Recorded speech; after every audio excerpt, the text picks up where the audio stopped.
Right, what is going on there, fellas? Welcome back to another episode of our road to an 880-pound deadlift. And to show my hand, this session actually went extremely well, which really took me by surprise. I was actually very worried about this session because Max and I are fat. We broke our treadmill and have been meaning to buy a new one, meaning that my my general activity through the day has been slightly lower than what it usually is, and I've been doing less dedicated conditioning sessions than what I'm used to. And it has led to me decaying my fatigue noticeably slower, especially kind of in the hamstrings and the erectors, than what I am accustomed to. So I noticed coming in that my erectors were a little bit more fatigued than usual. They fatigue pretty quickly, which is kind of generally my proxy for knowing if they're kind of shot coming in. Is the endurance is what really is the problem, not as much as the maximal strength. Just doing things, my low back will pump up and fatigue just a little bit more quickly, and that's kind of my indication because I don't really get sore much in my erectors anymore. I have to use that speed to fatigue is kind of my proxy for my fatigue. So I noticed maybe 2 days out that I wasn't decaying my fatigue as quickly as usual. So I really made sure to cross my T's and dot my I's in terms of my outside the gym variables, keeping on top of the water intake, doing my best with my sleep, as well as obviously staying on top of my nutrition, but bumping my calories just a little bit, probably 200 calories over what I had been doing normally. And it wasn't quite enough to get me out of that hole, kind of as to be expected. I could still feel that erector fatigue coming in to my heavy sets. So I decided during the session to really focus all of my effort on nailing my bracing cues to kind of decrease the demands on those erectors. And boy, did it pay off. This went really well. So what you're seeing on the screen right now is 675, so 7 plates. I think this is actually the heaviest I've gone for a double pause. I trained 2 pause heights, one right off the floor, one right below the knee, to kind of work on reinforcing, maintaining positions at different points. I might tend to lose it. Right off the floor is more about my ability to not rely on a yank and to maintain my back positioning as I break it off the floor rather than getting folded forward. The pause below the knee is more to make sure that I'm keeping the weight in the legs, keeping the weight in close, and not turning it into a bit of a needless level of a stiff leg. Brings me to the big set being 8 plates, 765 pounds for a all-time low pause deadlift PR. You guys saw that I did 745 last week, which was a 20-pound PR. Here is another 20-pound PR, and did a really good job pausing right as that last plate broke off the ground. Really pleased with my execution there. Moved well, feeling stronger every week. Because I came in with that bit of extra erector fatigue, Max and I are going to get a wind bike and a treadmill.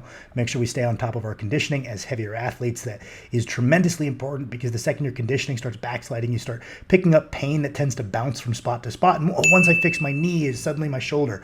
Oftentimes when I have an athlete that has that kind of bouncing pain, they're kind of at a deficit of work capacity. They're either poorly writing their program and they're just trying to do an unrealistic amount of work, or their aerobic condition really needs work. And a lot of the time just getting in better shape tends to solve that bouncing pain more than chasing it with smaller interventions. I'd say I'm at that point, but I can definitely tell that I'm slightly under conditioned right now. Max was saying the same. So not only are we going to replace the treadmill, which is what we've been primarily using prior, I did rucks on a high incline for a lot of my conditioning. We're also going to buy a wind bike. Doesn't take up a ton of room and is a very solid tool in terms of training your conditioning alongside your strength.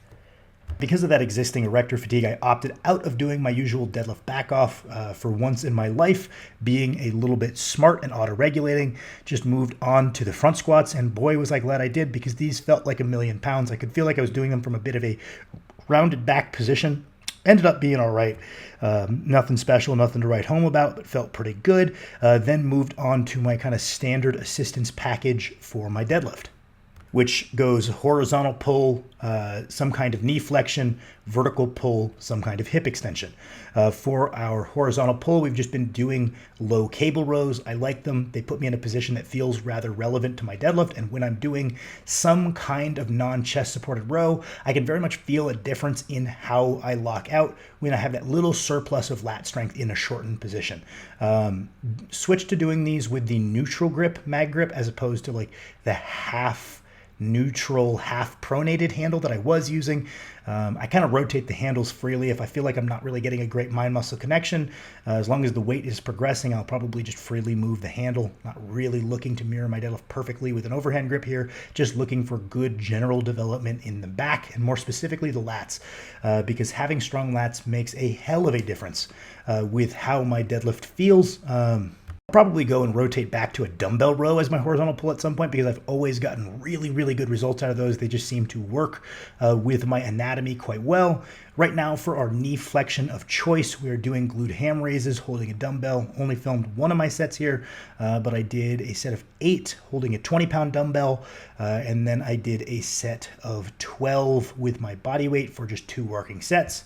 And on the same vein as the cable rows, right now my vertical pull on this session is the lat pull down. My vertical pull on my upper body day early in the week is a pull-up because I like to have pull-ups present somewhere in my program at all times. I just feel like they're kind of meat and potatoes strength training.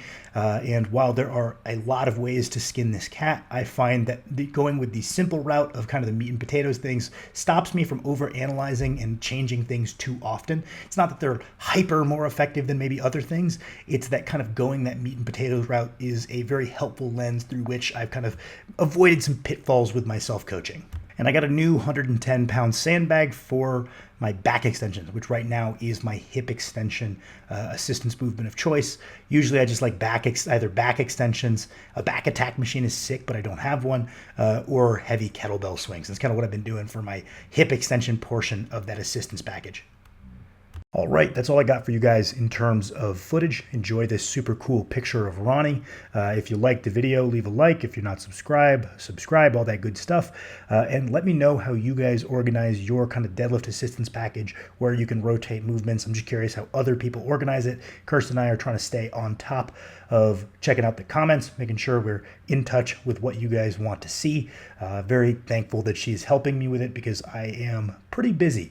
As always, drink your water, eat your food, lift some heavy weights.